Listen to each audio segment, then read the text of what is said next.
भगवत गीता का जो रूप आज उपलब्ध है वह महाभारत के युद्ध के मैदान से आरंभ होता है।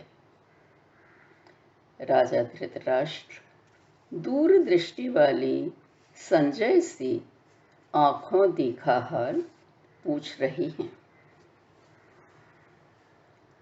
कुरुक्षेत्र की धर्म भूमि में लड़ने को जो उत्सुक हैं, युद्ध क्षेत्र में हे संजय, पांडव कौरव क्या करते हैं? संजय जवाब देते हैं, शंखनाद कर रहे वयोवृद्ध भीष्म पितामह वहां ऐसा सुन दुर्योधन ने सुख पाया, भीषण सिंहनाद वैसा। अब देखें पांडव सेना को ऐसा नाद गुंजाया है, सुनकर कौरव सेना का दिल भयाक्रांत हो आया है। शस्त्र चलाने को कौरव दल मोर्चों पर डट आया है। हे राजन, कपिध्वज अर्जुन ने देखा धनुष उठाया है। फिर बोले वे श्री कृष्ण से, हे अच्युत, अब कह ही दूं, मध्य भाग में रथ हो मेरा, तो दोनों सेना देखूं। कृष्ण सारथी बने थे अर्जुन के, रथ चला रहे थे।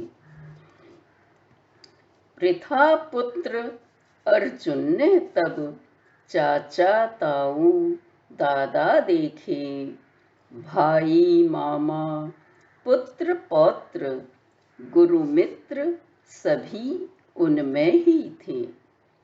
शोकाकुल हो तब उसने ये करुणा पूरित वचन कहे, कृष्ण दिखाई देते हैं बस संबंधी ही यहाँ मुझे।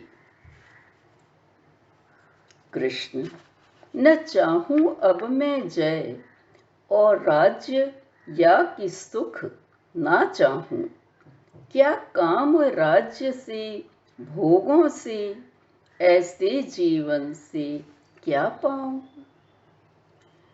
नहीं देखता कुछ भी इनको, दूसरी पार्टी वालों को, विरोधियों को, कौरवों को। भ्रष्ट लोभ ने किया इन्हें वंशनाश और मित्रद्रोह के दोष पाप ये नहीं गिने। हा शोक, हम सभी महापाप करने को ही बस उद्यत हैं।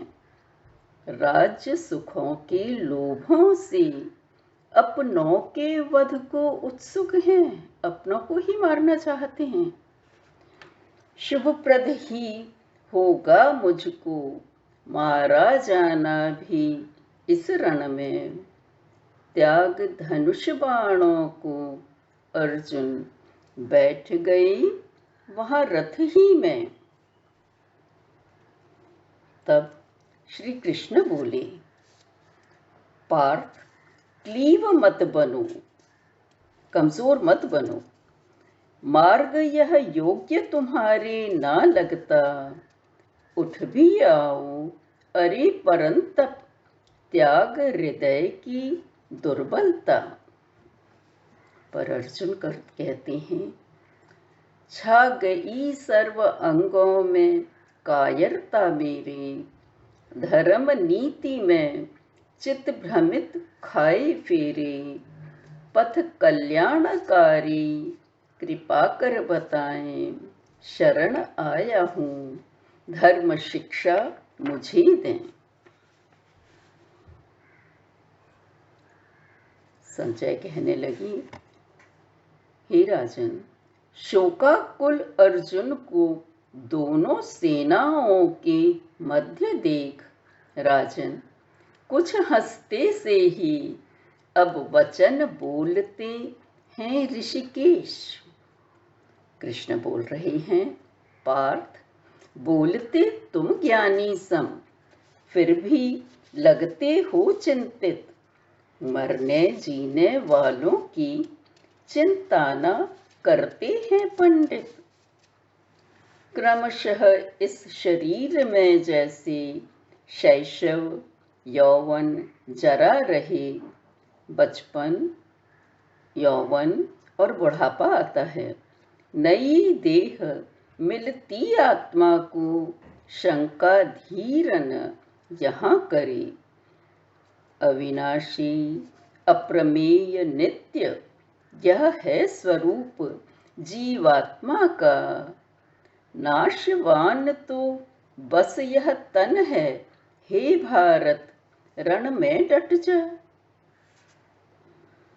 अव्यक्त रहें पहले पीछे, बस जन्मों में ही प्रगट दिखें। है भारत यह स्थिति सबकी, फिर क्यों कर हम शोक करें। अरे सभी मर ही जाएंगे। देख सके यदि तू स्वधर्म, तो भयाक्रांत ना हो सकता। यदि तू अपने धर्म को देख ले तो तेरे को डर नहीं लगेगा। क्षत्रिय के तो लिए धर्म युद्ध ही श्रेयस्कारी होता। क्षत्रिय के लिए तो युद्ध ही करणीय है। किंतु यदि यह धर्म युक्त संग्राम नहीं तू अभी करे, कीर्ति जाए और स्वधर्म से च्युत होने का पाप लगे कि तू स्वधर्म से हट गया, अपने धर्म का पालन नहीं किया। यदि मरा तो स्वर्ग मिलेगा, जीता तो भू भोगेगा। हे कौन्तेय, युद्ध का निश्चय करके अब तू उठ भी जा। नहीं माना अर्जुन तो बोले, ज्ञान योग की बात कही तेरी बुद्धि के लिए पार्थ। कर्म योग अब सुन और उससे कर्म पाश को दे तू काट। बुद्धि योग और फल इच्छा से किए कर्म सब निम्न रहे। हे अर्जुन सम बुद्धि शरण गह, कर्म योग का आश्रय ले। उन्होंने बताया, अगर कोई फल की इच्छा से काम करता है और केवल अपनी बुद्धि से काम कर रहा है तो वो काम छोटा है, नहीं करना चाहिए। लेकिन अब तू सम बुद्धि हो जा, हार जीत में कोई फर्क नहीं कर, कर्मयोग का आश्रय ले तो ठीक है। कर्म मात्र ही वश में है, फल पर अधिकार न हो सकता। निज कर्मों का संग न कर तू, मत कारण बन कर्मों का।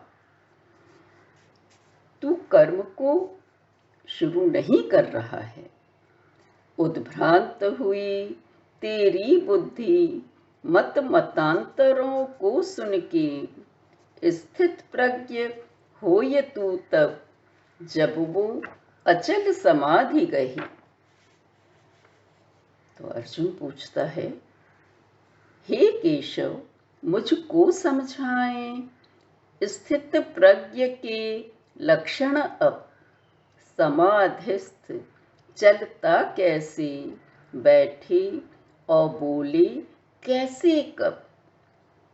तब कृष्ण समझाते हैं, पार्थ मनोवांछाओं का जो सब ही भांति त्याग करता, अपने मन की इच्छाओं को जो छोड़ देता है, निज आत्मा में तुष्ट रहे, तब स्थित प्रज्ञ कहा जाता।